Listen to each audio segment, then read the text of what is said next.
जय स्टूडेंट, स्वागत है आप सभी लोग का स्कॉलर स्क्वाड एकेडमी के इस यूट्यूब चैनल पर। आज की इस वीडियो में हम पढ़ने वाले हैं चैप्टर नंबर 15 एरिया।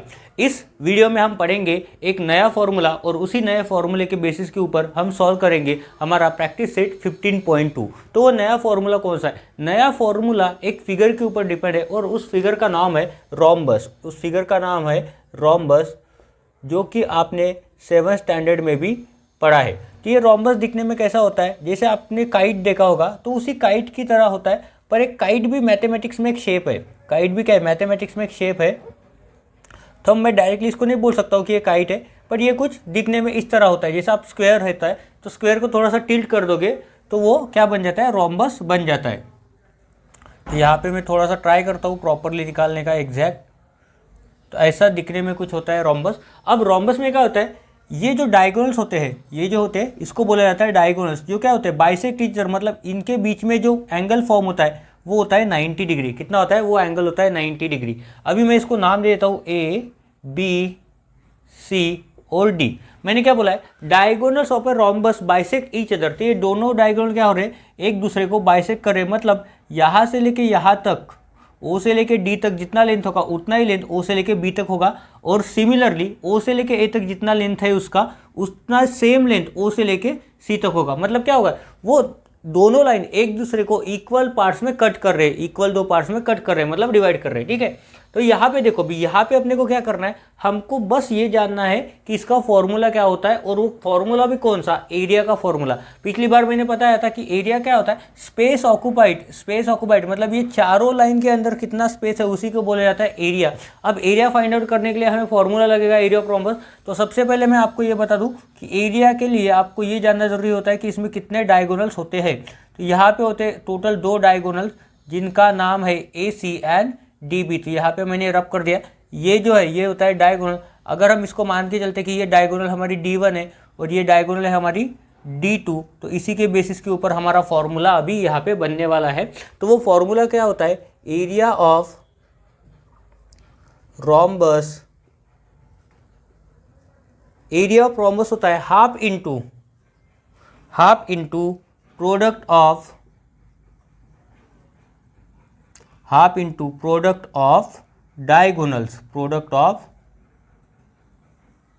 डायगोनल्स, जिसका मतलब क्या होता है? 1/2 इंटू D1 इंटू D2। तो ये हमारा फॉर्मूला होता है। फॉर्मूले का आप इंपॉर्टेंट मार्क करके रख दो। इसी फॉर्मूले के बेसिस के ऊपर हमें प्रैक्टिस सेट 15.2 में टोटल 4 क्वेश्चन सॉल्व करने वाले, टोटल 4 क्वेश्चन सॉल्व करना है। उन 4 क्वेश्चन में से पहले 2 क्वेश्चन बहुत ही ईजी है, डायरेक्टली ये फॉर्मूला आप यूज कर सकते हो। 3rd एंड 4th क्वेश्चन में थोड़ा सा ट्रिक दिया हुआ है, उसमें भी एक क्वेश्चन में पेरीमीटर दिया, तो मैं आगे पढ़ाऊंगा आपको क्वेश्चन कैसे सॉल्व किया जाता है। ये चारों क्वेश्चन मैं आपको इसी वीडियो में सॉल्व करके देने वाला हूँ। तो अभी हम स्टार्ट करते हैं हमारा प्रैक्टिस सेट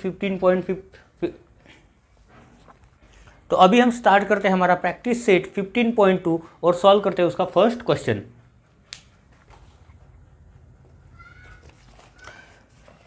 प्रैक्टिस सेट 15.2 का फर्स्ट क्वेश्चन है हमारा। नीचे मैंने लगा दिया क्वेश्चन, तो आप पढ़ सकते हो वहाँ से। Lengths of the diagonals of a rhombus are 15 centimetre and 24 centimetre, find its area. तो यहाँ पे क्या करना है? यहाँ पे लिखना है आपको सॉल्यूशन। उन्होंने क्या बोला? डायगोनल्स ऑफ रोम्बस, मतलब D1 दिया है 15 सेंटीमीटर, तो D2 क्या हो जाएगा? D2 हो जाएगा 24 सेंटीमीटर। फाइंड क्या करना है हमें? फाइंड करना है हमें एरिया। तो एरिया को हम फाइंड आउट करते हैं, तो कैसे करेंगे? फॉर्मूला हमें पता है, D1 हमें पता है, D2 हमें पता है, और डायरेक्टली फॉर्मूले में क्या दिया है? Half into D1 into D2। तो हम डायरेक्ट फॉर्मूला यूज करके इसको सॉल्व कर सकते हैं। तो चलिए सॉल्व करते हैं।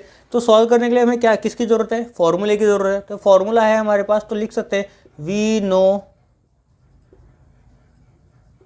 No that area of rhombus is equal to, क्या लिखेंगे? Half into D1 into D2 is equal to, लिखता हुई मैं यहाँ पे हाफ इंटू D1 कितना दिया है? D1 दिया है 15 इंटू D2 दिया है 24। तो 2 से कट हो जाएगा, 2 1 ज़ा 2, 2 1 ज़ा 2, 2 2 ज़ा 4, मतलब 15 इंटू 12।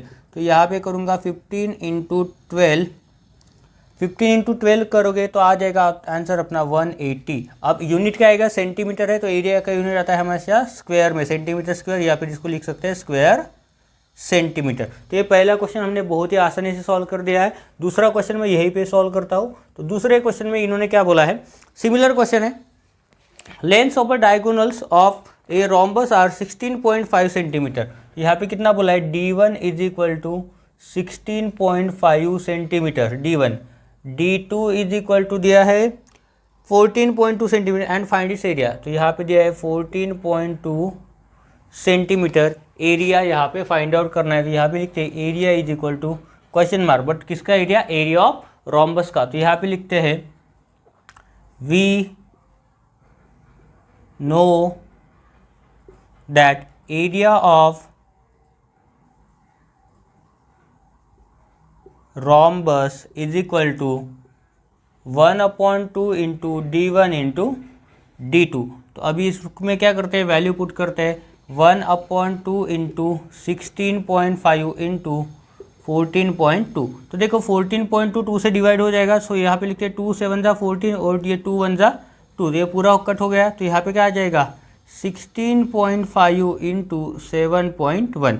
तो अभी क्या करो, सबसे पहले पॉइंट को इग्नोर करो और उसके बाद मल्टीप्लाई करो। तो यहाँ पे करते हैं 165 इंटू 71, तो 1 से मल्टीप्लाई करेंगे तो सेम आ जाएगा 5 6 1, यहाँ पे 0, 7 5 जा 35 कैरी 3, 7 6 जा 42, 42 प्लस 3 होता है 48 कैरी 4, 7 1 जा 7 प्लस 4 11।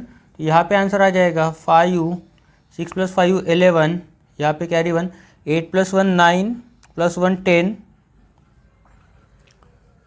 यहाँ पे कुछ थोड़ा सा गड़बड़ लग रहा है मेरे को, 7 1 जा, ठीक है, 7 6 जा 42, 42 प्लस 3 45, 7 5 जा 35 कैरी 3, 7 6 जा 42 प्लस 3 45, यहाँ पे 5 आना चाहिए, 5 प्लस 1 6 प्लस 1 7 और ये 1 1। तो यहाँ पे देखो, यहाँ पे डेसिमल था, यहाँ पे डेसिमल था, डेसिमल के बाद एक डिजिट, डेसिमल के बाद एक डिजिट, दोनों को ऐड करो तो कितना हो जाएंगे 2। तो डेसिमल के बाद 2 डिजिट आने चाहिए, इसका मतलब यहाँ पे आंसर क्या आएगा 117.15 सेंटीमीटर स्क्वायर या फिर स्क्वायर सेंटीमीटर। तो ये दोनों क्वेश्चन बहुत ही ईजी थे, इसी तरह से आपको एग्जाम में भी सॉल्व करना है। अभी हम सॉल्व करते हैं हमारा थर्ड क्वेश्चन। थर्ड क्वेश्चन में क्या बोला है, if perimeter of a rhombus is 100 centimetre. तो यहाँ पे थोड़ा सा डिफिकल्ट है, पेरीमीटर ऑफ रोम्बस कितना दिया है 100 centimetre and length of one diagonal is 48 centimetre, मतलब D1 समझो 48 सेंटीमीटर दिया हुआ है। What is the area of the quadrilateral, मतलब रोम्बस का एरिया हमें फाइंड आउट करना है। तो यहाँ पे देखो, सबसे पहले मैं आपको समझाता हूँ। सबसे पहले तो एक काम करो, ये प्लस का साइन निकाल दो, इन चारों कॉर्नर को भी ज्वाइन कर दो, इसका मतलब क्या हो जाएगा, आपका रोम्बस बन जाएगा। यहाँ पर ये रोम्बस बन गया। अब उन्होंने क्या बोला, पेरीमीटर, मतलब ये चारों साइड का जितना टोटल लेंथ हो रहा है दो सबको ऐड करके वो कितना है 100 सेंटीमीटर। और हमें पता है कि रोम्बस की चारों साइड का लेंथ क्या होता है, इक्वल होता है। चारों साइड का लेंथ क्या होता है, इक्वल होता है। इसका मतलब पेरीमीटर ऑफ रोम्बस क्या आ जाएगा 4 इंटू साइड। तो यहाँ पे हम लिखते हैं पेरीमीटर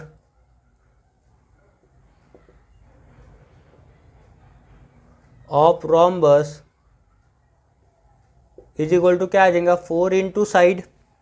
तो 4 इंटू साइड से हमें क्या मिल जाएगा, किसी भी एक साइड का लेंथ मिल जाएगा हमें। तो यहाँ पे निकालते हैं 100 is equal to 4 into side. तो ये क्या हो जाएगा, साइड इज इक्वल टू 100/4, 425 जो होता है 100, तो साइड इज इक्वल टू कितना आ जाएगा 25 सेंटीमीटर। ये किसका लेंथ है, समझो इसका लेंथ है 25 सेंटीमीटर और ये D1 है, ये पूरा का पूरा है अपना 48 सेंटीमीटर। ठीक है, ये D1 है अपना 48 सेंटीमीटर। तो अभी क्या करना है अपने को डायगोनल 2 लगेगा ना, दूसरा डायगोनल जो होता है ये वाला, तो इसका लेंथ लगेगा। तो इसका लेंथ हमें फाइंड आउट करना है। तो यहाँ पे देखो मैंने क्या बोला है, diagonal of a rhombus bisect each other, मतलब यहाँ पे 90 डिग्री एंगल फॉर्म होता है। और बाइसेक्ट ईच अदर मतलब इसका क्या हो जाता है, इतना डिस्टेंस कितना हो जाएगा 24। तो यहाँ पे हम लिख सकते हैं कि ये जो डिस्टेंस है, ये जो डिस्टेंस है कितना, ये D1/2।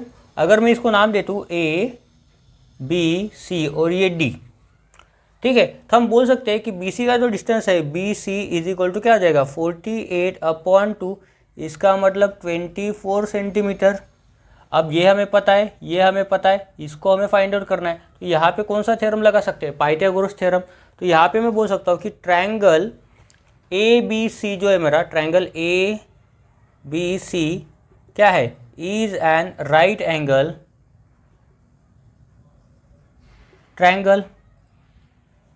कौन सा ट्रायंगल है वो मेरा राइट एंगल ट्रायंगल है। अगर राइट एंगल ट्रायंगल है तो मैं इसमें पाइथागोरस थ्योरम यूज़ करके मैं इसका लेंथ निकाल सकता हूँ। और अगर मुझे इसका लेंथ मिल गया तो इसको मैं अगर डबल करूँगा, 2 से मल्टीप्लाई करूँगा, तो मुझे डायगोनल 2 का लेंथ भी मिल जाएगा। तो आसान है यहाँ पे। तो यहाँ पे लिखते हैं Pythagoras bye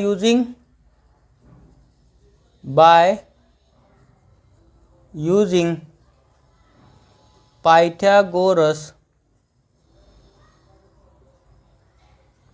theorem. Pythagoras theorem क्या बोलता है, hypotenuse square AC square is equal to क्या होता है, AB square plus BC square. तो यहाँ पे लिखो AC हमें पता है कितना है 25, उसका square is equal to AB हमें पता नहीं, तो यहाँ पे लिख देंगे AB स्क्वायर प्लस BC हमें कितना है 24 दिया है, तो 24 का स्क्वायर। तो यहाँ पे लिखो 25 का स्क्वायर होता है 625 is equal to AB square plus 24 का स्क्वायर होता है 576। तो ये आपको याद होना चाहिए स्क्वायर्स वगैरह। तो अभी देखो यहाँ पे मैं लिखता हूँ, ये 576 इधर चला जाएगा तो माइनस हो जाएगा। तो यहाँ पे लिख सकते हैं therefore AB square is equal to 625 minus 576। तो इसको अगर आप सब्ट्रैक्ट करोगे तो एग्जैक्ट 49 ही आएगा। कितना आएगा 49, क्योंकि देखो 15 माइनस 6 9 62, तो 61 कर दो, 61 माइनस 57 4। ठीक है, तो यहाँ पे आएगा AB स्क्वायर, तो AB इज इक्वल टू हो जाएगा, स्क्वायर उधर चला जाए तो स्क्वायर रूट 49। तो AB का लेंथ कितना आ जाएगा, ये किसका स्क्वायर है, ये 7 का स्क्वायर है, तो AB आ जाएगा 7 सेंटीमीटर। अब ये क्या मिला अपने को, इसका लेंथ मिला है। अब इसका डबल क्या होता है, ये डायगोनल होता है यहाँ तक, मतलब यहाँ पे कौन ABCD, यहाँ पे लिखते थे E, तो डायगोनल D2 मतलब कितना हो जाएगा, AB का डबल, AB का कितना हो जाएगा, डबल हो जाएगा। तो यहाँ पे लिखते हैं 2 × 7 इज इक्वल टू 14 सेंटीमीटर। ये क्या है अपना D2 है, ये क्या आएगा अपना D2। अब अपने पास D1 भी है D2 भी है, तो इन दोनों का यूज़ करके अपन क्या निकाल सकते हैं, एरिया ऑफ रोम्बस निकाल सकते हैं। ठीक है, तो यहाँ पे लिखते हैं therefore area of rhombus is equal to कितना हो जाएगा, half into D1 into D2। सो यहाँ पे लिखेंगे हाफ इंटू D1 कितना है 48 इंटू D2 कितना है 14। तो चलिए इसको सॉल्व करो। अब इसको कट कर दो, 2 से ये आ जाएगा 2 और 4, सो 24 इंटू 14 करेंगे तो 24 4 ज़ा कितना होता है, 24 2 ज़ा 48, 48 2 ज़ा 96, तो 96 प्लस करेंगे 240, 336 सेंटीमीटर स्क्वायर हो जाएगा इसका एरिया। डिफ़िकल्ट नहीं है क्वेश्चन, थोड़ा सा ट्रिकी है। यहाँ पे अपने को डायगोनल 2 निकालना है और उसके बाद ही हम निकाल सकते हैं एरिया ऑफ दिस रोम्बस। ठीक है, तो एरिया ऑफ ये क्वाड्रिलेटरल का एरिया कितना आएगा 336 सेंटीमीटर स्क्वायर। उसके बाद देखो लास्ट क्वेश्चन है इस प्रैक्टिस सेट 15.2 का, फोर्थ क्वेश्चन इंपॉर्टेंट है ये, क्योंकि यहाँ पे इन्होंने स्टार मार्क किया है। तो यहाँ पे देखो, यहाँ पे क्या बोला है उन्होंने, the length of A diagonal of a rhombus is 30 centimetre. मतलब एक डायगोनल का लेंथ दिया है D1 का, समझो 30 centimetre, and it's area is 240 square centimetre. तो एरिया बोला है कितना 240 स्क्वायर सेंटीमीटर, इसको बोला जाता है centimetre square as well. Find its perimeter, तो यहाँ पे पेरीमीटर अपने को फाइंड आउट करना है। थर्ड जो क्वेश्चन था उसमें पेरीमीटर दिया था, हमको एरिया फाइंड आउट करना था। यहाँ एरिया देके है, पेरीमीटर फाइंड आउट करना है। तो पेरीमीटर फाइंड आउट करने के लिए हमें किसी भी एक साइड की लेंथ लगेगी। तो देखते हैं कितनी लेंथ होगी किसी एक साइड की। तो इसके लिए अपने को दूसरी डायगोनल का भी लेंथ फाइंड आउट करना पड़ेगा। तो यहाँ पे हम लिख सकते हैं कि D2 is equal to question mark, length नहीं दिया है, फाइंड आउट करना है। तो यहाँ पे हम लिख सकते हैं अभी वी नो दैट हमें क्या पता है, फॉर्मूला पता है, area of rhombus is equal to क्या होगा, half into D1 into D2। तो ये कितना आ जाएगा एरिया दिया है 240 हाफ इंटू D1 दिया है 30 इंटू D2। तो देयरफॉर हम बोल सकते हैं कि D2 इज इक्वल टू कितना आएगा, ये 240, 2 इधर जाएगा तो मल्टीप्लाई हो जाएगा 2 अपॉन ये आ जाएगा कितना 30। तो यहाँ पे देखो, यहाँ पे 0 से 0 कट हो जाएगा, 3 8 जा हो जाएगा 24, 3 8 जा क्या हो जाएगा 24, और ये क्या है 8 इंटू 2 16, तो ये D2 आ जाएगा अपना 16 सेंटीमीटर। बट ये अपना फाइनल आंसर नहीं है, अपने को क्या फाइंड आउट करना है, अपने को पेरीमीटर फाइंड आउट करना है। तो मैंने अभी आपको बताया था कि रोम्बस का पेरीमीटर क्या होता है, sum of length of all side. तो अपने को ये पता है पूरा कितना है D1 30 सेंटीमीटर, और ये पूरा पता है ये कितना है, ये है 16 सेंटीमीटर पूरा लेंथ। तो इसका अगर आधा करेंगे तो ये कितना हो जाएगा, ये हो जाएगा 15, और ये कितना हो जाएगा, ये हो जाएगा 8।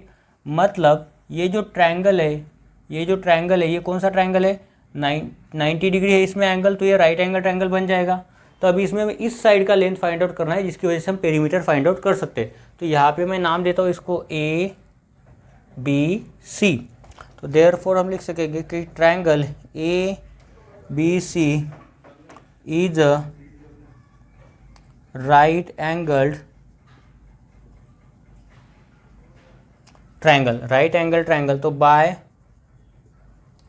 पाइथागोरस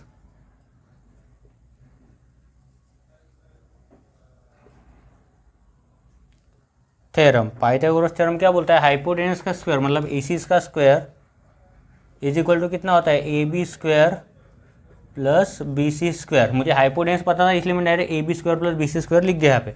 तो AC का स्क्वायर हमें फाइंड आउट करना है, कितना है, AC square is equal to कितना हो जाएगा, 8 स्क्वायर प्लस 15 स्क्वायर। तो जिनको पता है स्क्वायर वो बता दो, मुझे कमेंट कर दो। AC का स्क्वायर इज इक्वल टू 8 का स्क्वायर होता है 64 प्लस 15 का स्क्वायर होता है 225। अभी इसको ऐड करो, 6 + 4 9, 2 + 6 8, और ये आ गया 2, सो 289 किसका आ गया, AC स्क्वायर। तो therefore AC is equal to क्या हो जाएगा, square root 289।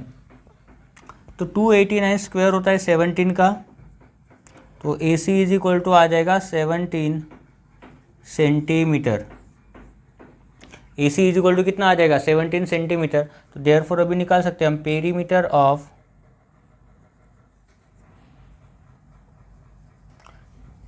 Rhombus is equal to 4 into side, जिसका मतलब होता है 4 इंटू 17, 17 4 जो होता है 68। तो इसका पेरीमीटर आ जाएगा 68 सेंटीमीटर। पेरीमीटर का जो यूनिट होता है वो हमेशा सेंटीमीटर ही रहता है। तो इसका जो पेरीमीटर हो जाएगा वो हो जाएगा 68 सेंटीमीटर। यहाँ पे हमारा प्रैक्टिस सेट 15.2 खत्म हो जाता है। बहुत ही छोटे छोटे प्रैक्टिस सेट है इस लेसन में। किसी प्रैक्टिस सेट में 2 क्वेश्चन है, किसी प्रैक्टिस सेट में 3 है, किसी में 4 है, किसी में 5 है, ज़्यादा क्वेश्चन नहीं है। तो ये प्रैक्टिस सेट बहुत ही जल्दी खत्म हो जाता है, बट इसकी प्रैक्टिस आपको करना है क्योंकि इसमें टोटली फॉर्मूले के बेस पे ही आपको ये पूरा का पूरा लेसन पढ़ना है। Lesson number 15 and lesson number 16 ये दोनों फॉर्मूले के बेसिस के ऊपर आपको लर्न करना है और इसकी प्रैक्टिस करना है। तो इस वीडियो में अगर आप कुछ भी नहीं समझा हो तो मुझे वीडियो में कमेंट कर सकते हो। वीडियो अगर पसंद आया तो लाइक करो और वीडियो को और चैनल को सब्सक्राइब करो। थैंक यू एंड जय हिंद।